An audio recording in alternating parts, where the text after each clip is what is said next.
Look what I got. I told you I buy wine in many different ways, the internet.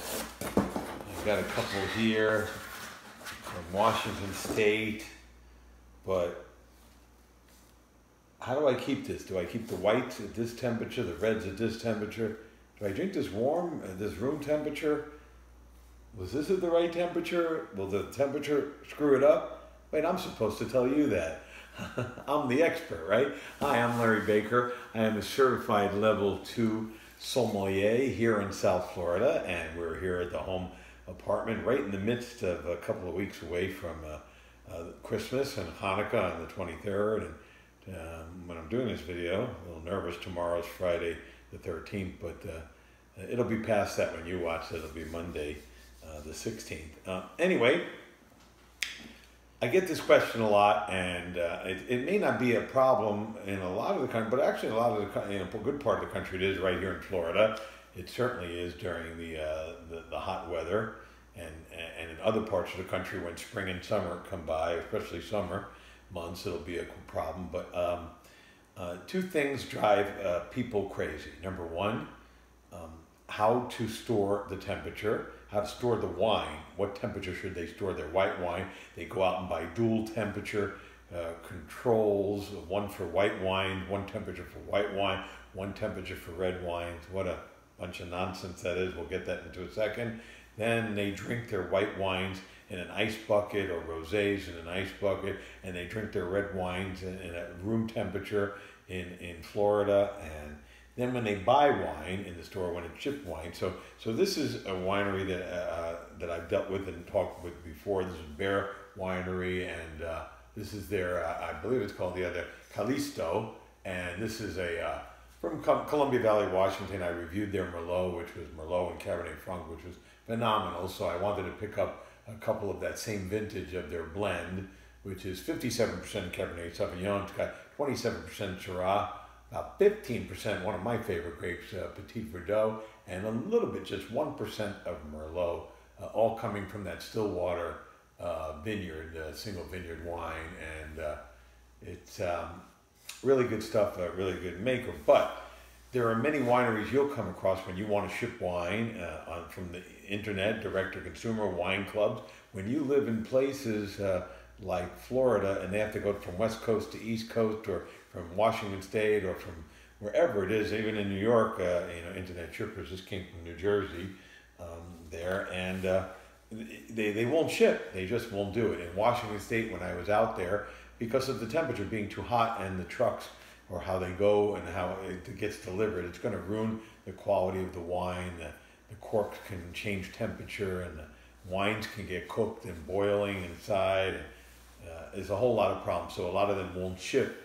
A good winery won't ship from like April or May all the way through till October, November again. They'll stop shipping to most parts of the country.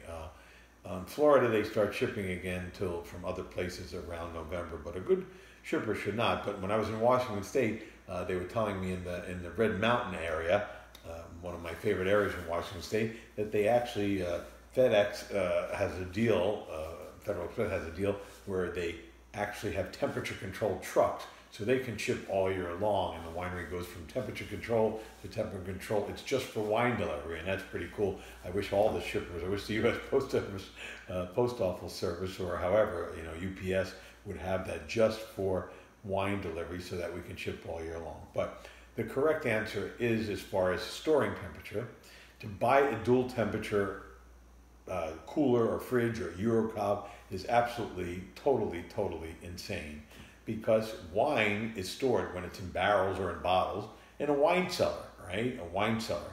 That's natural cellar temperature. It's in a basement, it's down below, a cellar, right? A wine cellar. Right? There you go. There's no thermostat. Turn up the air, Charlie, or set the white. So they have barrels of wine, white, reds, rosés, pink.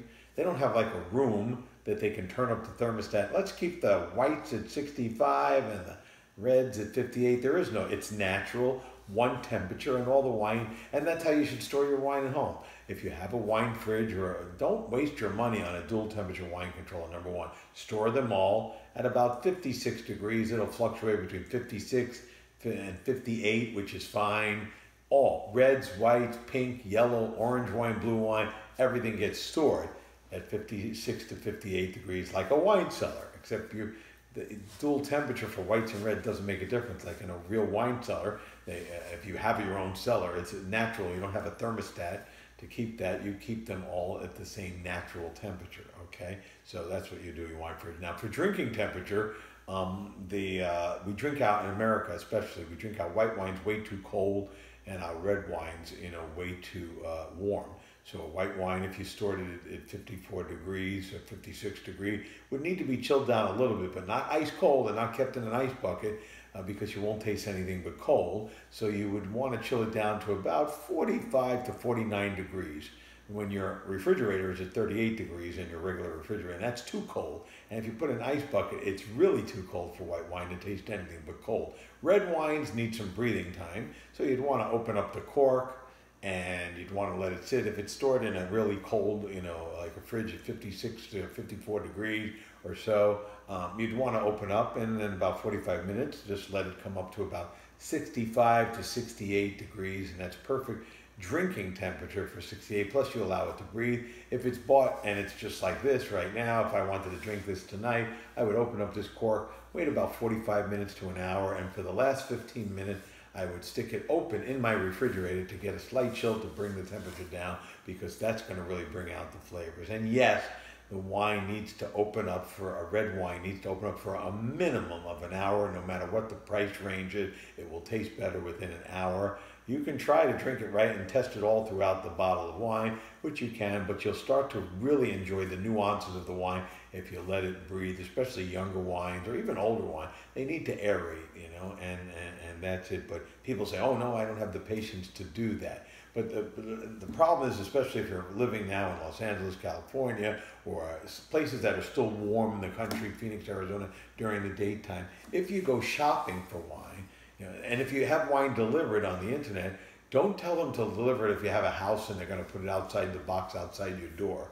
If you have an apartment and they can want to leave it outside your door, they still require a signature, adult signature. I always send mine to my leasing office in my apartment because they'll keep it temperature controlled. They can sign for it, because if it's not home, the driver here in Florida is going to make 3 more attempts to deliver this great bear wine from Washington State, but they're going to keep driving around in a hot truck, and now I've just avoided all that temperature, paid extra money to airship it so that but if you live outside, now if you're not home, an adult can't sign for it, they're going to leave it outside. They're not going to leave it outside the door, but they're going to take it back on the truck, and they're going to keep driving it around and make 6,000 more delivery, and it's 85 degrees and humid today. And when you go shopping, don't put wines in the car.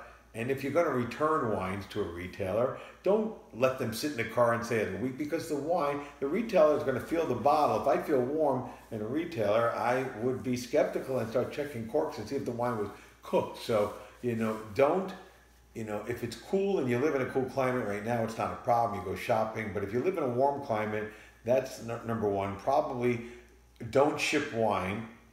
If you do ship wine, and they do ship in the summertime to your climate, or you live to a warm climate, ship it to somebody that will be home to sign for it, even if you're in an apartment.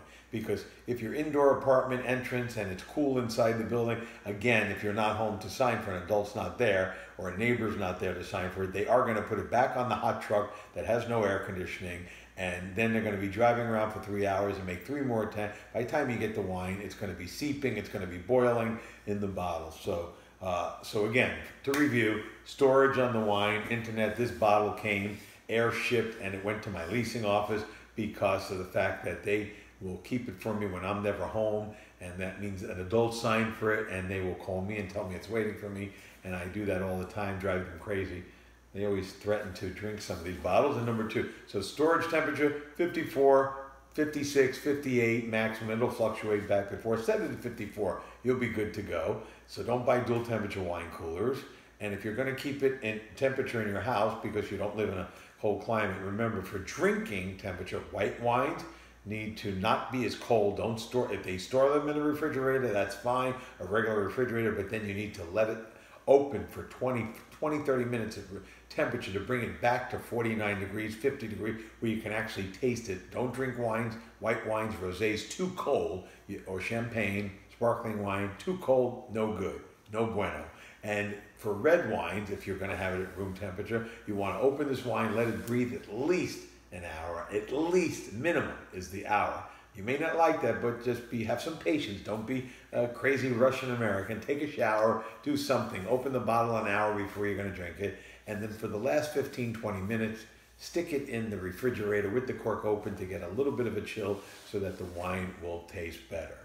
Okay, there you go. There's your answer of the question I get asked a lot. And that's good for your shopping experience too. Don't go, if you live in Florida, don't say, okay, it's okay if I buy it now in the morning and drive around all day and go to the hairstylist, get a massage, a pedi and a mani. Yeah, well, your wine's probably going to be ruined in the car because it may be 90 degrees in the car. And no, you should probably just buy it at the retailer, tell them to hold it to you, do all your other errands, or if you're not going straight home, and then come back and pick it up at the retailer so it doesn't sit in that car all day. It's really, temperature is a big problem, and the wine's got to be shipped in proper temperature, and you should store it at proper temperature, and then drinking is a whole different story of temperature. White wine's too cold, red wine's too hot. It's the opposite of what most Americans think. For further information, you know you can contact me. So many guests or blog followers reach out to me with many different questions. They feel terrible. Don't feel terrible. One person said to me today, I'm upset that I called you and I wanted to drink healthy wines and have you pick up. Did that bother you? I know you're busy. No. Bother me, call me, write me. It's my pleasure to do that for you and give you the proper information. I told you, especially my blog followers, these are my regulars, people know. It's never a bother any time of the day from any country you're in. Just call me. You have my cell phone number, you have my information, you can reach me on the blog. I'm answering all emails all day long, so just reach out to me and ask me any question you have. I'm here to help. And remember, 'tis the season, but at all seasons, especially in the warm weather season, wine is not for snobs. It's for everyday people like you and me, and people who understand the right way to store wine and the right temperature to drink the wine. I'll see you next time. Happy holiday shopping.